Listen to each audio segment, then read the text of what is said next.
और यहाँ उपस्थित सभी बुद्धिजीवी भाइयों बहनों नौजवानों को मैं आदर करता हूँ। और हमारे मंच पर उपस्थित आज का जो उद्घाटक है माननीय फकीर चंद पेरियाल जी, अंतर्राष्ट्रीय कोऑर्डिनेटर, और मुख्य अतिथि के रूप में माननीय सुबचरण साहब, income tax principle commissioner Uttar Pradesh, और अतिथि विशेष माननीय तारा मेहना, राष्ट्रीय अध्यक्ष आरएमएस का, और सभी मंच पर उपस्थित मान्य गणमान्य अतिथिगण, साथियों, जो आज का सब्जेक्ट रखा गया है कि वास्तविक राष्ट्रवाद एवं फर्जी राष्ट्रवाद में अंतर क्या है, what is the distance between real nationalism and duplicate nationalism, ये सब्जेक्ट उसी परिप्रेक्ष्य में मूल निवासी बहुजन समाज गरीबी, बेरोजगारी, अन्याय, हत्या, प्रताड़ना एवं कुव्यवस्था का शिकार है, समाधान क्या है, अथवा कश्मीर में संविधान के अनुच्छेद 370 का असली मकसद क्या है, एक बौद्धिक विश्लेषण। तो तीनों का जो 10-10 मिनट मिलेगा, आधा घंटा बात करनी है साथियों। तो वास्तविक राष्ट्रवाद में रियल राष्ट्रवादी कौन है? तो आपने देखा होगा जब सन 1962 में चीन के साथ युद्ध हुआ, सन 1965 में पाकिस्तान के साथ युद्ध हुआ, सन 1972 में दोबारा पाकिस्तान के साथ युद्ध हुआ, सन 1998 में तीसरी बार पाकिस्तान के साथ कारगिल के बारे में युद्ध हुआ। आपने देखा होगा कि मुस्लिम लोग आगे थे पाकिस्तान के सामने, पाकिस्तान के लश्कर की तोप के सामने मुसलमान और सिख लोग आगे थे और कुर्बानी दी थी। ये तो आपको मालूम है। आजादी की लड़ाई में भी हम थे, साथ में थे ही, लेकिन सिख और मुसलमान आगे थे। और जो अभी राष्ट्रवाद के नाम पर, राष्ट्र के विकास के नाम पर राष्ट्र का लोगों का विनाश कर रहा है, ये फर्जी राष्ट्रवादी आजादी के आंदोलन में भागीदार नहीं थे, वो चापलूसी कर रहे थे। तो वास्तविक राष्ट्रवाद जब सम्राट अशोक के समय आपने सुना हो, अगर मैं रण मैदान में हूं, अगर मैं सो रहा हूं, आराम कर रहा हूं, अगर मैं खाना खा रहा हूं, अगर प्रजा की कोई मुसीबत हो, तकलीफ हो, दुख हो, तो मेरे 24 कलाक प्रजा के लिए मेरा दरवाजा खुला है। ये वास्तविक और सच्चा राष्ट्रवाद है। साथियों, आपने देखा होगा दूसरा विश्व युद्ध में हिटलर हार गया था, जर्मनी परास्त हो गया था, लेकिन जापान की लड़ाई चालू थी। तो जापान में बहुत खुमारी हुई थी, फिर भी इकट्ठा होकर सोचा था कि बचा कुचा पुराने फाइटर प्लेन हमारे पास है और आखिरी श्वास दम तक लड़ना है। तो खुद पायलट कुर्बानी देकर, सुसाइड बॉम्बर बनकर अमेरिका का बड़े बड़े सबमरीनों तबाह और बर्बाद कर दिया था। बाद में 9 अगस्त हिरोशिमा और नागासाकी शहर पर बम डाला था और जापान को बर्बाद कर दिया था। फिर भी जापान आज दुनिया में आगे, अमेरिका को कर्जा लेना पड़ा जापान से। ये सच्चा राष्ट्रवाद है। और आज ये फर्जी राष्ट्रवादी लोग हिंदू मुस्लिम के नाम पर, नक्सलवाद के नाम पर, सिखों को उग्रवाद अंतिमवादी नाम देकर हमको राष्ट्रद्रोही करार दे रहे हैं। अगर इस देश में गुलाम भारत में एक भी किसानों ने आत्महत्या नहीं की थी, आजाद भारत में 7,50,000 किसानों ने आत्महत्या की थी। ये रिपोर्ट है। अर्जुन सिंह गुप्ता प्लानिंग कमीशन का चेयरमैन था, हेड था। अर्जुन सिंह गुप्ता के रिपोर्ट के अनुसार इस देश में 83 करोड़ लोगों की दररोज की डेली इनकम, हर रोज की इनकम मिनिमम कम से कम 6 रुपया और ज्यादा से ज्यादा मैक्सिमम 20 रुपया।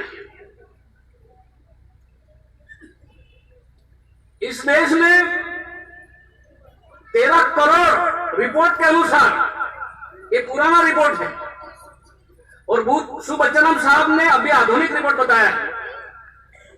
इस देश में 13 करोड़ नौजवान युवान युवती शिक्षित बेरोजगार है, बेकार है। हर रोज 5,000 बच्चे जन्म लेते ही दवा के अभाव से, कुपोषण के शिकार से मर जाते हैं।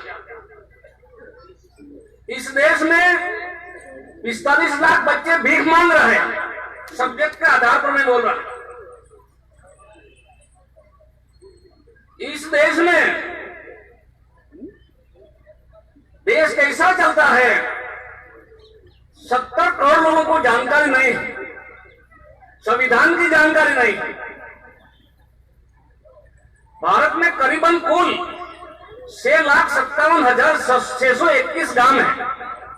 6,57,621 गांव। आजादी के 70 साल में भी 1,75,000 गांवों में पाठशाला नहीं है, प्राथमिक शाला नहीं है।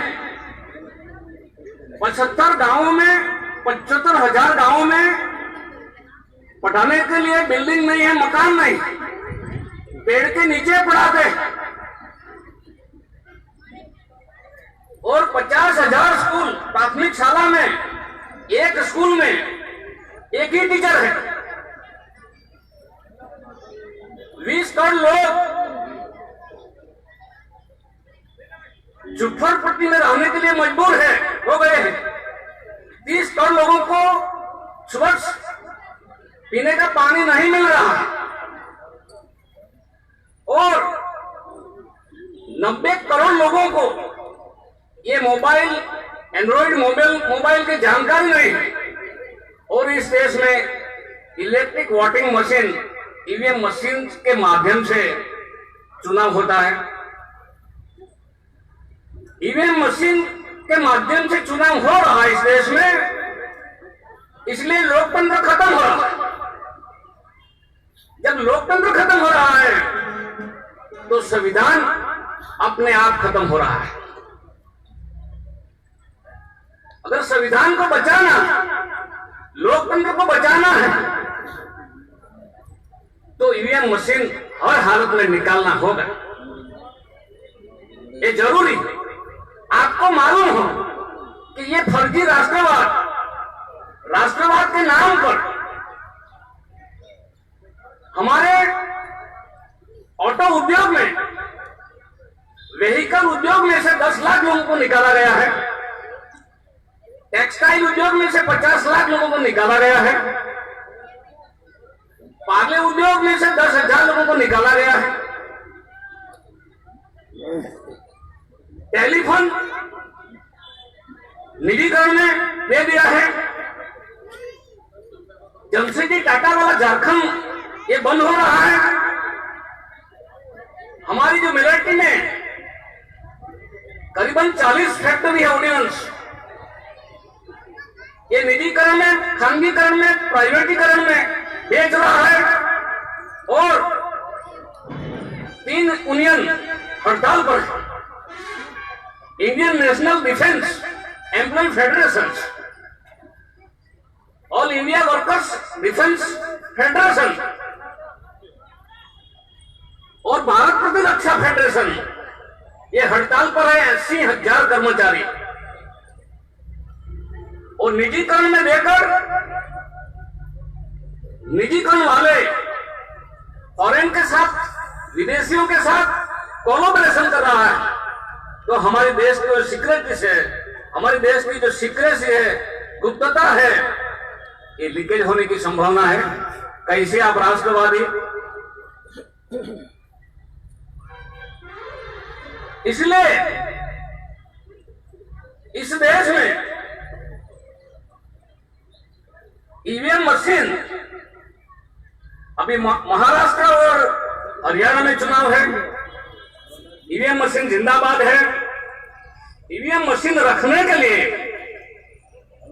लोगों को ध्यान डाइवर्ट करने के लिए, क्योंकि आपको मालूम होगा कि कश्मीर के मुसलमान पशुपालक थे और अहिर ये पाली भाषा का शब्द है। अहिर मतलब नागवंशी लोग।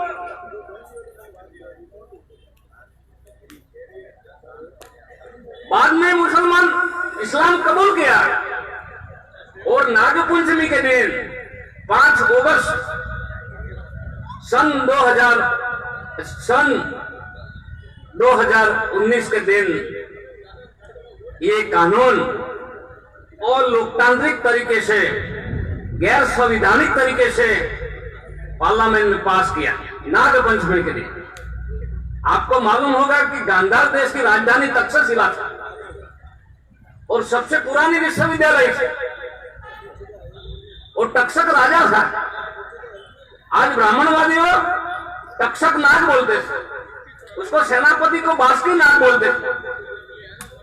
इसलिए नाग पंचमी के दिन, और नागालैंड नागवंशी लोग हैं, नागपुर नागवंशी लोग हैं, गुजरात में छोटा नागपुर नागवंशी लोग हैं। इसलिए नागपंचमी का दिन पसंद किया। ये बात आपको मालूम होना चाहिए, दुश्मन जान दे। और कश्मीर में हालत किसने पैदा की? 1950 से 1990 तक क्यों कश्मीर शांत रहा? ये समस्या किसने पैदा की? ये भी आपको मालूम होना चाहिए भूतकाल को। जब इस देश में बामसेट के माध्यम से मानदल पंच लागू करो वरना कुर्सी खाली करो, ये बात 1980 के बाद पार्लियामेंट में पहुंच गई थी। ओबीसी समाज के सांसद लोग जागरूक हो गए थे। उसको दबाने के लिए, उसको डाइवर्ट करने के लिए उस समय का नानाजी देशमुख, आरएसएस का प्रमुख नानाजी देशमुख, लाल कृष्ण आडवाणी और अटल बिहारी का दबाव इंदिरा गांधी पर पड़ा। ये बात जाननी पड़ी। उस समय का जो आरएसएस का सरसंचालक नानाजी देशमुख, लाल कृष्ण आडवाणी और अटल बिहारी ने इंदिरा गांधी पर दबाव डाला कि स्वर्ण मंदिर पर अटैक करो, और अकाली पार्टी मजबूत हो रही है और ओबीसी अपनी भागीदारी मांग रहा है। ये डाइवर्ट करने के लिए पूना का पेशवाई ब्राह्मण जनरल वेद को जिम्मेदारी दी, सेनापति को जिम्मेदारी दी और उड़ीसा का ब्राह्मण को भेजा हमला करने के लिए। इतिहास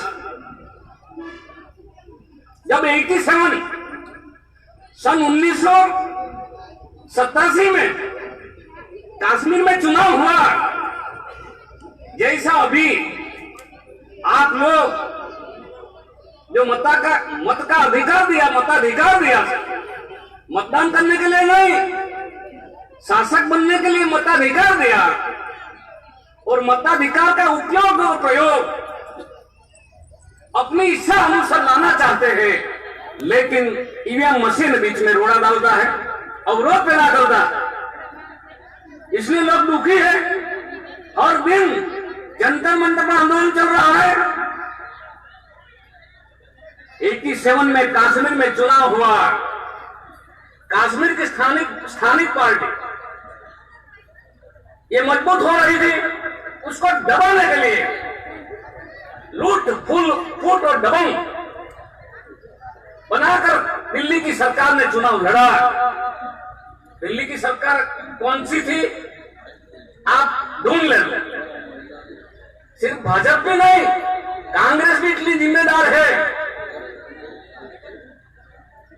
लूट फरोट करके वहां चुनाव लड़ा, स्थानिक पार्टियों को दबाया, वहां से आतंकवाद काला बादल मंडराने लगा, आतंकवाद की शुरुआत हो गई।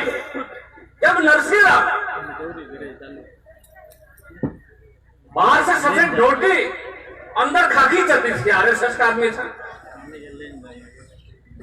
और कश्मीर में 91 में जगमोहन गवर्नर था और कश्मीर की प्रजा पर जुल्म बहाया, तो आतंकवाद शुरू हो गया।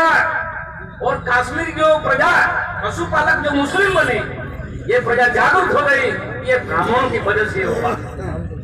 हमारा प्रोफेसर साहब बोल रहा था कि उसका शोषण दबंग बढ़ गया था पंडितों का, रियल में सही बात है। ये ब्राह्मणों की इशारा पर हुआ था और कश्मीर के मुसलमान जागरूक हो गए थे, इसलिए पंडितों को हिजरत करनी पड़ी। मूल में ये बात है।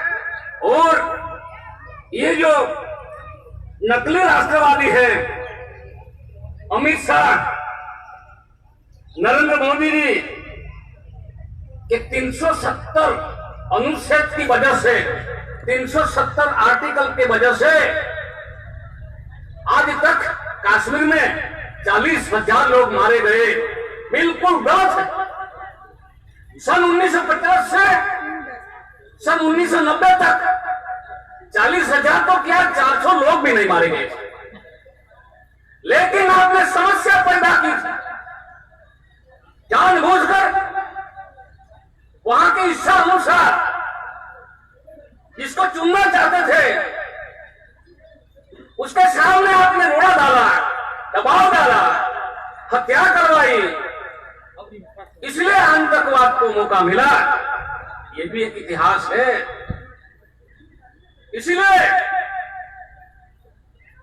370 जो कलम है, लॉर्ड माउंटबेटन भी नेहरू पर एग्री नहीं था, बाबा साहब भी एग्री नहीं थे। बाबा साहब और लॉर्ड माउंटबेटन मानते थे कि जम्मू, लद्दाख और लेह भारत के साथ मिला दिया जाए, और कश्मीर घाटी की ये संस्कृति सभ्यता अलग है तो उसका जनमत संग्रह किया जाए। ये नहीं किया। आपको ये मालूम होना चाहिए, 9 अगस्त सन 1953 में 53 में शेख अब्दुल्ला ने लैंड रिफॉर्म, जमीन सुधारना, जो बड़े बड़े सामंतवादी जमींदारों के पास जो जमीन जो खेती करते थे उसको दे रहा था शेख अब्दुल्ला। तो शेख अब्दुल्ला को बर्खास्त किया गया, जेल में डाल दिया। उसका जो प्रधानमंत्री का पद था वो भी रद्द कर दिया था। वो भी इतिहास है। इसीलिए 370 प्रभावहीन करने के लिए, पेशेवर दर्जा दूर करने के लिए, आपको ये मालूम होगा कि जब गुलाब सिंह राजा था कश्मीर में सन 1929 में, ब्राह्मणों ने गुलाब सिंह पर दबाव डाला, मुसलमानों ने नहीं। 35 की बात कर रहा है ना, ये मुसलमानों ने नहीं कर रहा है। ब्राह्मणों ने दबाव डाला कि हमारी नौकरी कोई छीन नहीं ले, हमारा धंधा जमीन नहीं छीन ले। ये कानून 1929 में डलवाया था। बाद में नेहरू चापलूसी करके लागू कर दिया था, और अयंगर ब्राह्मण संविधान सभा में था और अयंगर ब्राह्मण हरिसिंह राजा के दरबार में दीवान था। तो बाबा साहब ये कहता था कि ये जो आपने जनमत संग्रह नहीं किया तो काफी मुसलमान भी मारे जाएंगे, हमारे लोग भी मारे जाएंगे, और भारत की विदेश नीति अच्छी नहीं होने के कारण पड़ोसी के साथ अच्छा संबंध रहना चाहिए और नहीं रहेगा। ये जब 14 अक्टूबर 1951 में जो रिजाइन दिया था वो 14 वॉल्यूम में लिखा है। इसीलिए नागपंचमी के दिन आपको मालूम होना चाहिए नागवंशी और आर्यों के लोग आर्यों के साथ भयंकर लड़ाई हुई और आर्यों का डाक खट्टा कर दिया। हम सारे लोग नागवंशी हैं, इसलिए नागपंचमी का दिन पसंद किया। इतिहास को जानते हैं। जब 5 अगस्त सन 2019 के दिन संविधान के साथ छेड़छाड़ किया तो आने वाले दिन जो हमारा तारा मेहना जी ने बताया 371 कलम में छेड़छाड़ कर सकते हैं। नंबर 1, जब देश और दुनिया में विरोध बढ़ गया, ये डाइवर्ट करने के लिए सुप्रीम कोर्ट का सहारा लेकर रविदास का मंदिर गिरा दिया 10 अगस्त 2019 के दिन। संत रविदास, आपको यह भी मालूम होना चाहिए संत रविदास, संत कबीर, संत गुरु नानक कब पैदा हुआ? जब मुस्लिम लोगों का सपोर्ट था, सहारा था, क्योंकि कुरान में लिखा है मजलूमों को साथ दो, जालिमों को नहीं। उसी समय पैदा हुआ था और ये मंदिर गिरा दिया। जब पंजाब में सिखों ने विरोध किया तो सिखों को मजबूर और पंगु बनाने के लिए पाखरा नंगल डैम का पानी छोड़ दिया था। वो भी आपको मालूम होना चाहिए। जैसा केरल को मजबूर, पंगु, लाचार बनाने के लिए 1 साल पहले 2 बजे रात को पानी छोड़ दिया था, जैसा सूरत गुजरात में किया था। इसलिए बाबा साहब ने कहा था कि इतिहास को जानो, समझो और वर्तमान में जो हो रहा है वो तर्क करके विवेक के आधार पर निर्णय करो। इसलिए साथी भाई और बहनों, इस देश में क्योंकि बाबा साहब को सिद्धार्थ कॉलेज बनाने के लिए 50,000 रुपया एक मुसलमान भाई ने दिया था। इतिहास को समझो। जब सन 1927 में महार चावदार तालाब में एक मुसलमान को मारने की धमकी दी थी ब्राह्मण ने, फिर भी बाबा साहब को रहने की जगह दी थी। महात्मा फुले को जगह दी थी। महात्मा फुले और सावित्रीबाई फुले को घर से निकाल दिया था तो फातिमा शेख ने रहने की जगह दी। इतिहास पढ़ो अच्छी तरह से, कैसे दुश्मन। और खुद प्रोफेट मोहम्मद पैगंबर साहब कबीला वंश के थे, हम भी कबीला वंश के हैं, हमारे से अलग नहीं है। गुरु नानक बंजारा था, कौन है? हमारे हैं। इतिहास पढ़ो।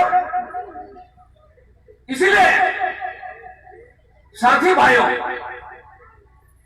ये सब डाइवर्ट करने के लिए अभी लोग मजबूर बने, चिंता में रहे और गरीब बने, कंगाल बने और कोर्ट में केस ज्यादा बढ़ते रहे, इसलिए और नया कानून लाया, ऑटो कानून। आपके पास पीयूसी नहीं होगा तो इतना हजार दंड, आपके पास इंश्योरेंस नहीं होगा तो 10 गुना दंड। हमारे लोग पुलिस के सामने भिड़ेंगे, मरेंगे आमने सामने। ये सिर्फ और सिर्फ इस देश में ईवीएम मशीन का जो विरोध देश में और दुनिया में बढ़ रहा है, ये डाइवर्ट करने के लिए कर रहा है। ये बात समझनी होगी। इसीलिए ये जो फर्जी राष्ट्रवाद धर्म के नाम पर और धर्मों का काम कर रहा है, देश के विकास के नाम पर देश का विनाश कर रहा है। आपको मालूम होगा राजस्थान है, 1 महीने पहले मोहन भागवत पुष्कर में आया था। पुष्कर में 1 महीने पहले, लगभग 35-40 दिन हुआ है, ज्यादा नहीं। पुष्कर में आया है।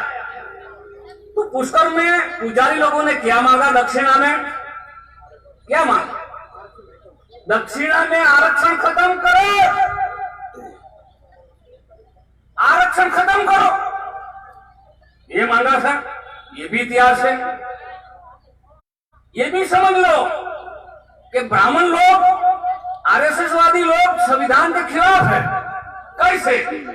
जब सन 2018 में भारत में सभी जगह हमारे मूल निवासी लोग संविधान मना रहा था, संविधान का जन्मदिन मना रहा था, उसी समय अयोध्या में आरएसएसवादी लोग, संप्रदायवादी लोग, बाल ठाकरे का लड़का भी 200-300 लोग वहां लेके गया था और धर्म संसद बुलाई थी। संविधान के खिलाफ विरोधी है। कैसे? राष्ट्रवादी। इसलिए 70,000 मिनट रखी गई थी। कितने लोग इकट्ठे हुए? 7,000 करीबन फेल हो गए। उसका मतलब हमारे लोग जागरूक हो गए। तो आपकी सरकार कैसे बनी? ये फर्जी सरकार है, फर्जी राष्ट्रवादी है। दुनिया में कहीं पर भी नहीं है। आपको देखा होगा अमेरिका, इंग्लैंड, अभी मोदी साहब गया तो क्या हुआ देखा होगा। मोदी हिटलर है, मोदी नाजी है, मोदी डॉग है, लाखों की संख्या में। इसलिए ईवीएम मशीन के माध्यम से इस देश का संविधान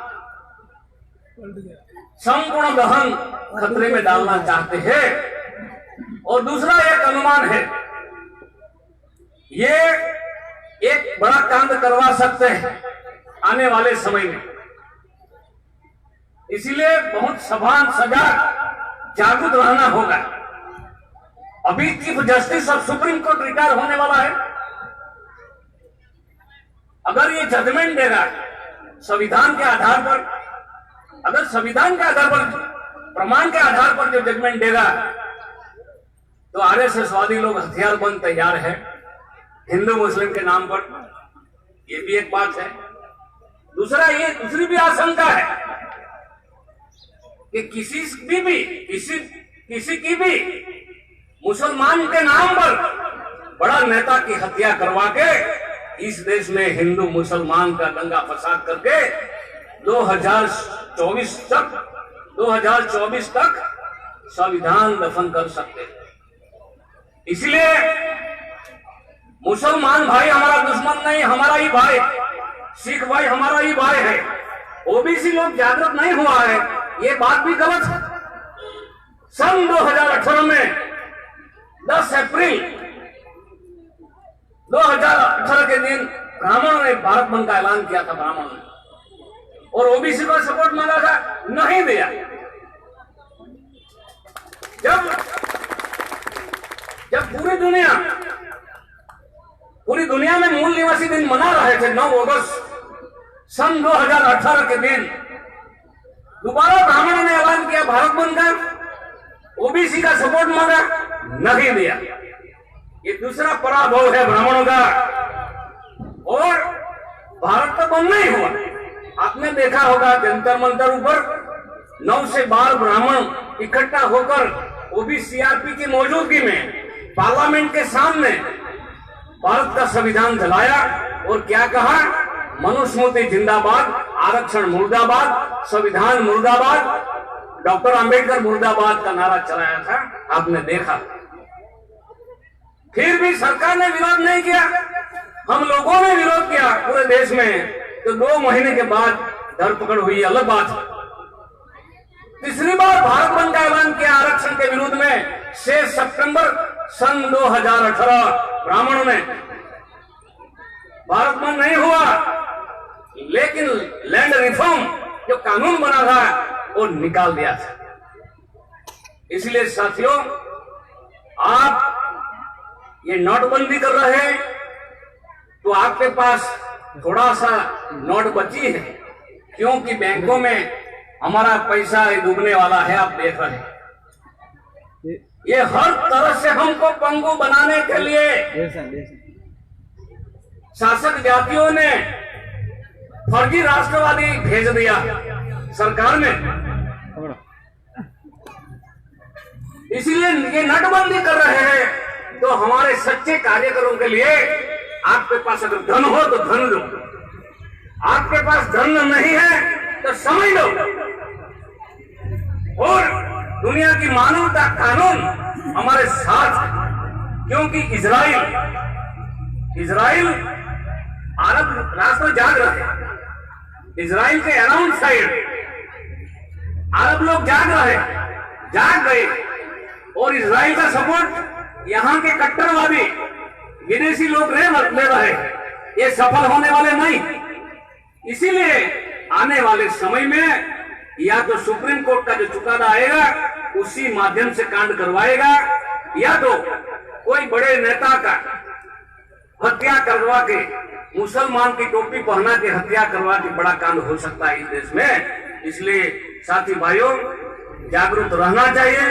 और बहनों को भी मेरी विनती है कि तुलसीदास रामायण में आपके लिए क्या लिखा है, वाल्मीकि रामायण में आपके पास क्या लिखा है, गीता में क्या लिखा है, बहुत हमारे पास है।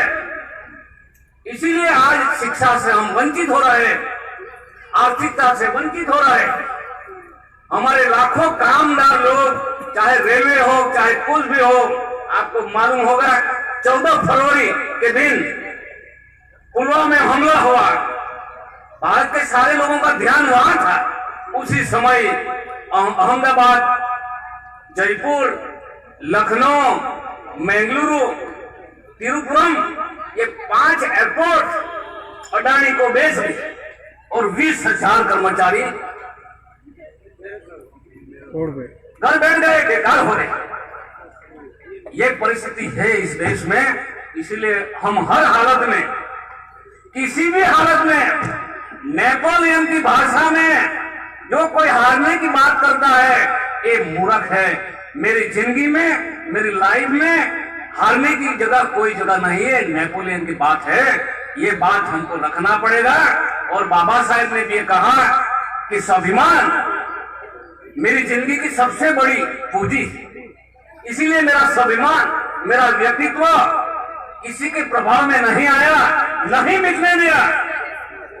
ये बात आपको रखना पड़ेगा, क्योंकि आपकी संतान आपकी मौजूदगी में बेकार हो रहा है।